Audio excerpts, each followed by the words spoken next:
catastrophic aid blockade on Yemen. Fuel prices increased by over 60% and cooking gas prices doubled. All of that after Saudi Arabia cut all aid access to the country. Well, the UN says it's looking at whether the closure constitutes unlawful collective punishment.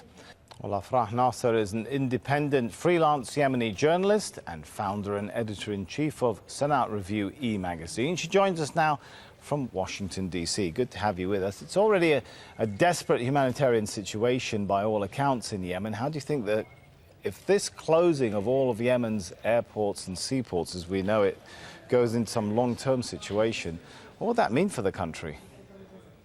This means a death sentence to all Yemenis. I think even before this total blockade, Yemen was also in another almost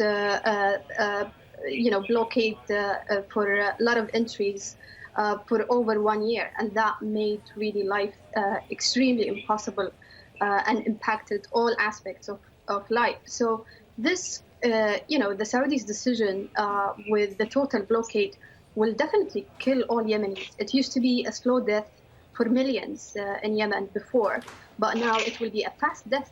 And I said it before, and I need to repeat it again. The apathy over the atrocities in Yemen makes its people really feel abandoned, and more painfully makes them realize how Yemeni's blood counts for nothing.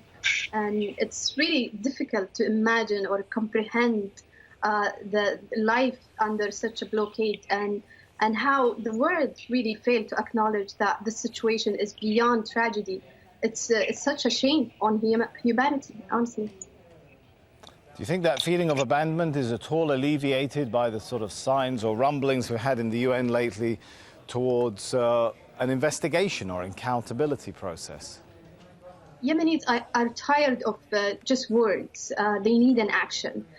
Even though there are a lot of statements from world leaders and so on, but there is nothing on reality or on the ground that has changed, except that life has become even worse and harsher. Beside the blockade, it's been also over 1 year since civil servants, millions of civil servants, they haven't been paid their salaries, and they lack the purchase power to keep up with the skyrocketing prices. So on the ground, life is just as difficult and harsh, and statements haven't been translated into concrete action on the ground. Afrah Nasser, thanks so much.